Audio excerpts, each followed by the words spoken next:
आज सारा देश पालिला 79तम स्वाधीनता दिवस। दिल्ली ठारू पली सबुठी फरफर होई उड़ुची त्रिरंगा पताका। खोर्धा जिलार टांगी सांबादिक संघ तरफ स्वाधीनता दिवस पालन करा जायछि। सांबादिक संघर उपदेष्टा भागीरथी छोटराय जातीय पताका उत्तोलन करथिले।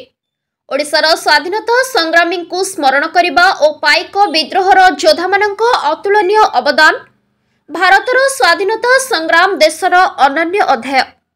तसहित यह इंग्रेज मानक मूलदुआ को दोहलाई देथिला बोली वरिष्ठ सांबादिक रघुनाथ साहू मत रखिथिले। टांगी सांबादिक संघर सभापति रवींद्र कुमार राणा, संघर संपादक संतोष चौधरी, सह संपादक कान्हूचरण बेहेरा, जोगेंद्र राम, देवेश परिडा, रमेश नायडू, विजय कुमार बाहु बलेन्द्र, महेश नायक, जितेंद्र विश्वाल प्रमुख उपस्थित रही स्वाधीनता संपर्क में निज निजर मत व्यक्त करथिले। अन्यबटिया टांगी उपनिबंधक कार्यालय टांगी अतिरिक्त तहसीलदार सनातन मल्लिक जातीय पताका उत्तोलन करी उद्बोधन देथिले।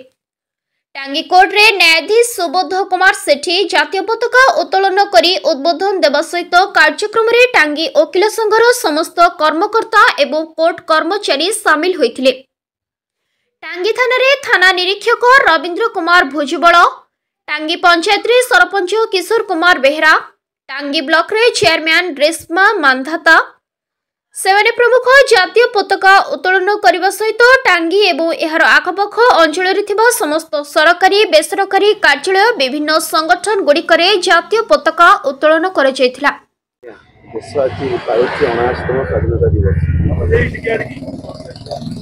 देश 79तम स्वाधीनता दिवस पालुची। जो धूमधाम हवा कथा साधारण जनता से आग्रह विशेष काल में प्रभाव पड़ूना। सरकारी स्तर में किंबा बाध्यबाधकता देश तार नियम पालन कर देश स्वाधीनता दिवस पालन करुच्ची। आपण मैंने देखिए तिरंगा बाहिनी सब कथा आसूची सरकार नियम करूँ कार्यकारी जो वास्तवता लोकंर हृदय आसा कथा ता आसुना।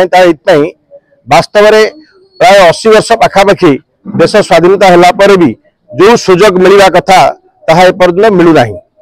तेणु ए देश टिके सतर्क होइछि। गणमाध्यम सक्रिय होइछि। जिते गणमाध्यम सक्रिय नथिला शासक दल ता चाहूता ता चलुथिला, किंतु वर्तमान गणमाध्यम सक्रिय होगा पर से टिके चेक होइछन्ति, किंतु तथापि आहुरी स्वाधीनता एबे भी गणमाध्यम को कंठरोध रखा जाइछि। तेणु आम आशा करूछु सरकार पाखरे आम संगठन तरफ व्यक्तिगत भाव में मो तरफ दाबी रखुछि गणमाध्यम को स्वाधीन पूर्ण स्वाधीनता दि जाऊ। गणमाध्यम जो कटकणा रही से कटकणा पूर्ण भाव में उठा जाऊ। कौटी सचिवालय को कटकणा रोचे, कौटी मुख्यमंत्री को भेटला बेले कटकणा रोचे, कौटी प्रधानमंत्री को भेटला बेले कटकणा रोचे। कटकणा उठा दरकार। स्वाधीन ये गणमाध्यम स्वाधीन भाव में काम कर सुजोग मिलू। मुझे आशा रखुची 1979 वर्ष स्वाधीनता दिवस पालन अवसर में। आज्ञा कौन कहे आज टांगी सांबादिक संघ पक्ष स्वाधीनता दिवस पालन आज एक पवित्र दिवस। आम स्वाधीनतार 79तम वर्ष अतिक्रम करवा पालन करुचे। आमर भाई माने सचोट भाव में सब कथा बाहर कर लोक साधारण लोक भी पढ़ुं, किंतु सेटा सब अनाहारी चली। सरकार से प्रति दृष्टि देना। दाबी है पेंशन हाँपाई एपर्यंत हो पारानी। इन्शुरांस 2 लाख रु 5 लाख देले 10 लाख देवाई दाबी रही पारनी। गोटे सरकार चलीगला पर नुआ सरकार आसिले आम आशा करूँ ये आसिले माने आमर जिते प्रकार दाबी अच्छी आम सब पाइबा काम सुचारू रूपे करवा। किंतु आम आर सरकार रे गेट पास पाई सेक्रेटेरिएट जावाई। ये सरकार से परमिशन ना। बर्तमान कौन सी परमिशन सरकार दौना। जो जगह असुविधा से जगह सांबादिक को छड़ा दिया ना। पुलिस द्वारा प्रतिरोध कर। तेणु आमको आमर दाबी सांगे सांगे काम करने सांगे सांगे पेट आमको दरकार।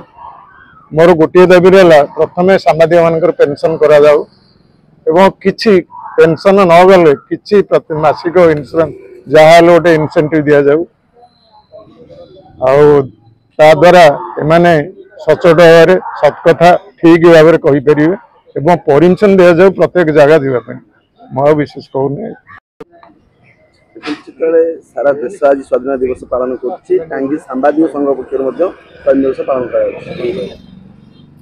भारत माता की जय।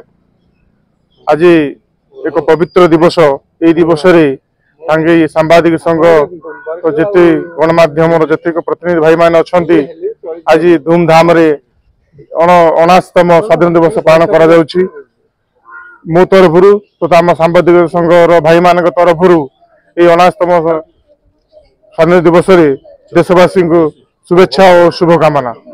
यही दिवस रे आमे जो पराधीन थे 200 वर्ष राज्य करथिला इंग्रेज शासन तापरे एबे 80 वर्ष स्वाधीन आमर पाइछि ए भितरे घात प्रतिघात भितरे आमे आगु को बढ़िछे देश आगु को बढ़िछि लोक आगु को बढ़िचंती छात्र माने आगु को बढ़िचंती गणमाध्यम माने मध्ये तांकर कार्यकलाप को आगु को बढ़िचंती किंतु कथा होछि स्वाधीन पाइले मध्ये जो गणमाध्यम को गोटे कुंटारोध भाव में आमर भाई जो कहते कुंटारोध भाव रखाई से प्रत्याहार करा जाऊ एवं स्वाधीन भाव में गणमाध्यम को गोटे अधिकार दि जाऊ जहाँफल कि देशर कथा को तथा लोक मान विचारधारा को सरकार पाखे पहुंच पार। जय हिंद।